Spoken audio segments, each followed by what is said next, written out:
ఇదిగోండి ఫ్రెండ్స్, మీరు ఫస్ట్ ఆధార్ సెంటర్కి వెళ్ళగానే ఇలాంటి ఫామ్ ఒకటి ఇస్తారు మీకు. ఈ ఫామ్లో ఇక్కడ పైన మీ సీరియల్ నెంబరు ఏమేమి రాయాలి, ఇక్కడికి ఏం ఫిల్ చేయాలి అనేది మొత్తం కనిపిస్తుంది కదా.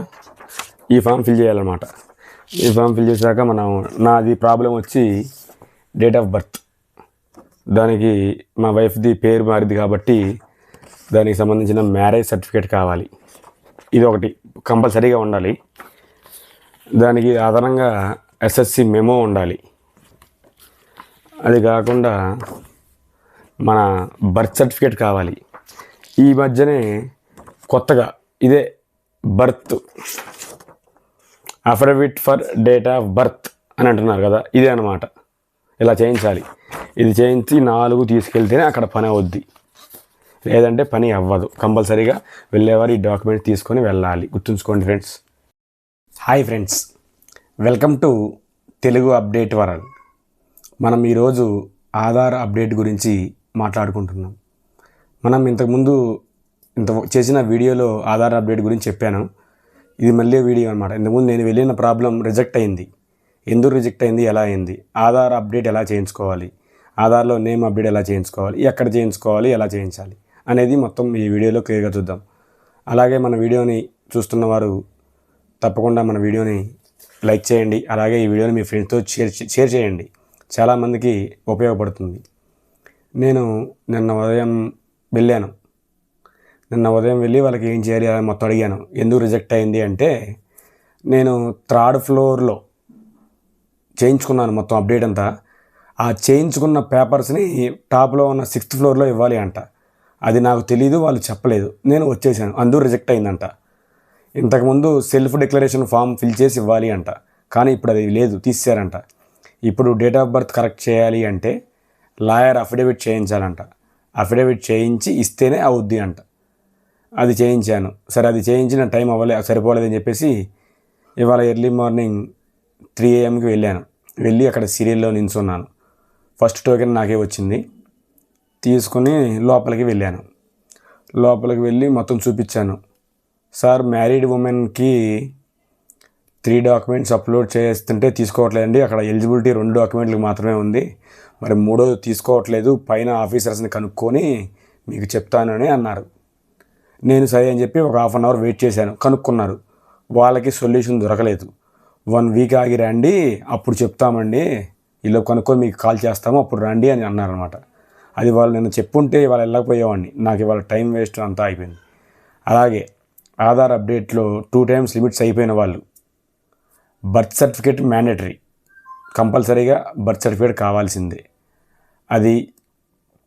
అదే లేడీస్ మ్యారేజ్ అయ్యి ఉన్న వాళ్ళైతే మ్యారేజ్ సర్టిఫికేట్ కావాలి. ఎస్ఎస్సి మెమో కావాలి. బర్త్ సర్టిఫికేట్ది లాయర్ ద్వారా అఫిడవిట్ చేయించాలి. 18 years అబవ్ ఉన్న వాళ్ళైతే అనెక్సర్ 1లో చేయించుకోవాలి. 18 years బిలో ఉన్న వాళ్ళైతే అనెక్సర్ 1A అనే ఒక అప్లికేషన్ ఉంటుంది, దాని ద్వారా అఫిడవిట్లో ఫిల్ చేయించుకోవాలి. ఇది మెయిన్ ముఖ్యంగా. ఇది ఏది లేకపోయినా మీరు అక్కడికి వెళితే పని అవ్వదు. రోజుకి 250 టోకెన్లు ఎప్పట్లాగానే ఇస్తున్నారు. ఉదయాన్నే 5:30కి ఆ మెయిన్ గేట్ ఓపెన్ చేస్తున్నారు. అక్కడ వెళ్ళి సీరియల్లో ఉంటే 8:30కి 9కి టోకెన్లో ఇవ్వటం మొదలు పెడుతున్నారు. లేడీస్కి జెంట్స్కి సపరేట్గా ఇస్తున్నారు.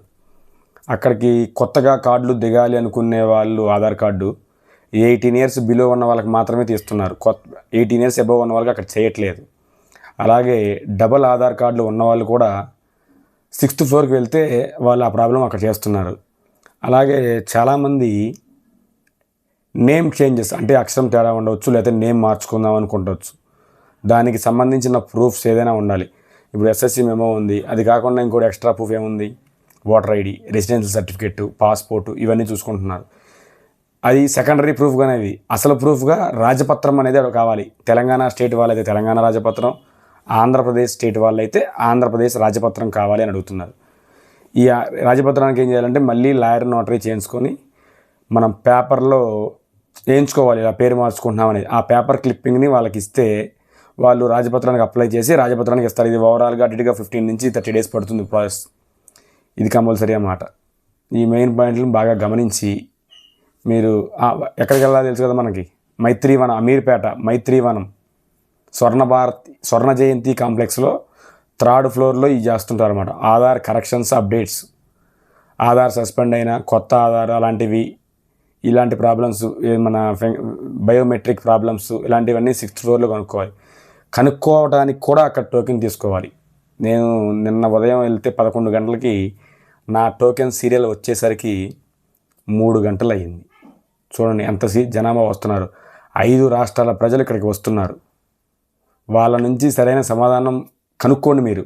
ఎందుకంటే మీరు అయిపోయింది అనుకుని చెప్పి వెళ్ళిపోయే అవకాశం ఉంటుంది. అలా వెళ్ళిపోకండి. సార్ అయ్యిందా లేదా, ఇంకెక్కడన్నా ఇవ్వాలా, అలా 1-2 సార్లు డబల్ చెకింగ్ చేసుకున్నాక మాత్రమే వెళ్ళండి. సరే వీళ్ళు అయిపోయింది కదా అని మీరు వెళ్ళిపోయారనుకోండి, అది రిజెక్ట్ అయ్యే అవకాశం ఉంటుంది. ఎందుకంటే నేను December 5లో చేయించాను. ఇప్పుడు మనం ఆల్రెడీ March ఎండింగ్ వచ్చాము. మొన్న రిజెక్ట్ అని చూపించింది. ఆ రోజు వాళ్ళు చెప్పుంటే నేను పైన ఇచ్చుండేవాడిని. తప్పకుండా ఇలాంటి మరిన్ని ఇంట్రెస్టింగ్ వీడియోస్ కోసం మన ఛానల్ని లైక్ చేయండి, సబ్స్క్రైబ్ చేయండి, ఫాలో చేయడం మర్చిపోవద్దు. ఈ వీడియోని మీ ఫ్రెండ్స్తో తప్పకుండా షేర్ చేయండి.